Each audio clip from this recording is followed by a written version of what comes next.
So now we're moving to Haya. Haya, according to the UNHCR, the number of registered Syrian refugees is over 5 million. Can you please tell us a little bit about your work and what would you recommend in terms of refugee integration policies and programs, particularly for young people? Well, thank you, Juliana, for the introduction. Thank you, Julian, for the great talk. I really would like to echo on what Julian spoke about breaking stereotypes of youth inclusion and the role of youth in peace building and peacemaking. And here I would like to take this time to give the youth which are here in the room, examples of how youth can really be engaged in this. And first, I'd like to start with just giving a very quick glimpse about the Syrian Youth Assembly, which was founded just after the World Humanitarian Summit happened last year in Istanbul. And everybody knows that the Syrian conflict has been going on for so long now. And for 6 years, I've been always thinking, like, what can I do for my country? What can I offer for my country? And all of this thinking really didn't give me anything. I just had to take the initiative and to just create something with a group of Syrian friends. And we really created the Syrian Youth Assembly. We are really hoping to build peace in Syria. We are a peace platform. We want to engage as much youth as possible. We want to have a say in the 2250 resolution, which we know it's a really, really challenge right now for the Syrian conflict. And we as youth want to have our voices heard. Especially during the Syria talks that are happening, there is absolutely no representation of youth whatsoever, despite that they are really very much affected by the conflict that's happening in Syria. Another thing I would really like to give an example about, which is something I'm also a member of, which is Shark Youth Forum.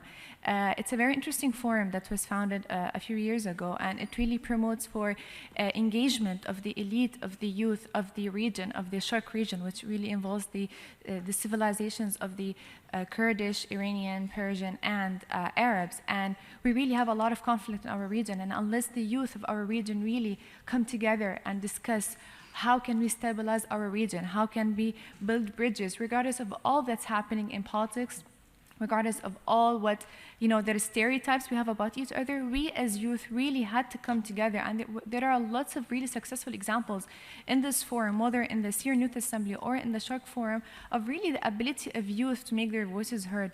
So, and unless we took these initiatives, we really weren't able to make ourselves really engaged in this and to allow for the youth integration in these important processes.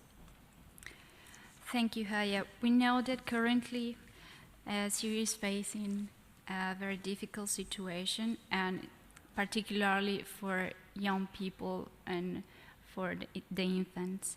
So we know as well that you have an academic background and you have been dedicated these years to do some research. Based on that experience,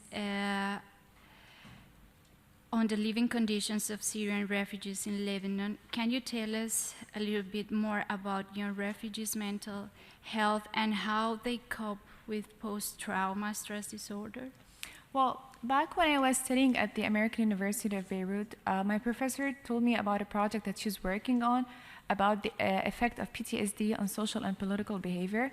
Now, PTSD, for those who don't know, is the post-traumatic stress disorder. So it's a mental disorder that some people suffer after experiencing a really traumatic event or a catastrophic event.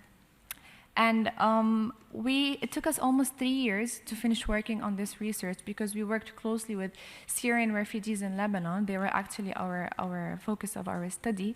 And we wanted to understand the impact of PTSD on countries which have ongoing conflict and violence. And from the study, we really discovered that the high prevalence of PTSD among Syrian refugees, which faced displacement, they faced war, and they faced trauma, because we need to keep in mind that Syrian refugees, and more specifically Syrian youth, not only suffered from trauma or oppression, they also suffered from displacement. Throughout these 6 years, we're just going from trauma to another trauma, oppression, and then war, and then maybe torture, maybe losing people we love, and then we're just going to displacement, and then in displacement we have discrimination, and the list just continues. And we really found in our results that the PTSD actually may have an impact on the intractability of conflicts. So let's say that the Syrian conflict now is resolved, but there might be a possibility that Syria might fall into another conflict again, because actually the mental health and the possibility of those people falling into conflict is very high, because it's not only important to work on physical maintenance or to work on the infrastructure in post-war countries. The human beings really have been hurt a lot, and in this study we discovered that it's very important to work on the human being, and specifically on youth, because they are actually the generation which will go back to Syria to rebuild it.